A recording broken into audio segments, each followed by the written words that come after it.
Flipkart big billion day sale అయితే start అయిపోయింది. అది తెలియని వాళ్ళు అయితే ఉండకపోవచ్చు. లాస్ట్ ఇయర్ నుండి ఫ్లిప్కార్ట్ మనకి మంచి డీల్స్ కోసం అనేసి పాసెస్ని రిలీజ్ చేసింది. ఈ పాసెస్ని ఫ్లిప్కార్ట్ మంచి డీల్స్ లైక్ ఐఫోన్ అయినా శాంసంగ్ అయినా లాంటి మంచి మంచి ఆఫర్స్ పెట్టినప్పుడు ఈ పాసెస్ని ఫ్లిప్కార్ట్ రిలీజ్ చేస్తారు. సో మనం పాస్ తీసుకుంటే ఆ ప్రోడక్ట్ని ఈజీగా పర్చేస్ చేసుకోవచ్చు అని మనం అనుకుంటాము. బట్ కొన్ని టర్మ్స్ అండ్ కండిషన్స్ ఉంటాయి. పాస్ తీసుకునే ముందు ఒకసారి టర్మ్స్ అండ్ కండిషన్స్ని మనం తెలుసుకోవాలి. ఫర్ ఎగ్జాంపుల్ మనకి ఐఫోన్లో 16 సిరీస్ కోసం అనేసి 5000లో పాసెస్ రిలీజ్ చేశారు.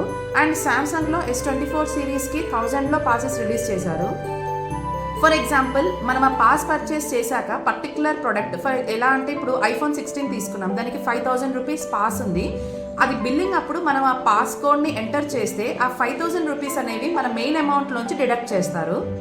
ఓన్లీ ద రిమైనింగ్ అమౌంట్ మనం పే చేసుకుంటే సరిపోతుంది. బట్ మనం తీసుకున్న ఈ పాస్ వచ్చేసి ఓన్లీ ఆ పర్టికులర్ ప్రొడక్ట్కి మాత్రమే యూజ్ అవుతుంది. పాస్ తీసుకున్నాం కదా అనేసి వేరే ప్రోడక్ట్కి కూడా యూజ్ అవుతుంది, దీన్ని అక్కడ యూజ్ చేసుకోవచ్చు అని అనుకుంటే మాత్రం అది అసలు ఖచ్చితంగా యూజ్ అవ్వదు.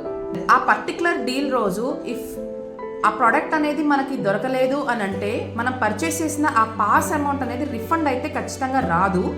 మనం పాసెస్ తీసుకుంటాం కానీ పర్టికులర్గా ఎన్ని యూనిట్స్ అనేవి ఆ డీల్లో పెడుతున్నారని కానీ మనకు నిజంగా ఆ ప్రోడక్ట్ అనేది వస్తుందో లేదో, మన పాస్ అవైల్ కరెక్ట్గా చేసుకుంటామో లేదో అన్న గ్యారంటీ మాత్రం ఇక్కడ లేదు.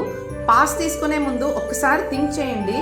ఇఫ్ ఆ అమౌంట్ 1000 అయినా 5000 అయినా ఎంతైనా సరే, ఒకవేళ ఆ ప్రోడక్ట్ మనకి రాలేదు అంటే ఆ అమౌంట్ మనకి రిఫండ్ అవ్వదు అని మాత్రం ఒక్కసారి గుర్తు పెట్టుకొని పాస్ పర్చేస్ చేసుకోండి. లాస్ట్ ఇయర్ ఎవరైనా ఈ పాస్ పర్చేస్ చేసి నిజంగా ప్రోడక్ట్ తీసుకున్నారా లేదంటే మీకు అది దొరకలేదా అలాంటి మీ ఎక్స్పీరియన్సెస్ ఏమైనా ఉంటే కమెంట్స్లో షేర్ చేయండి.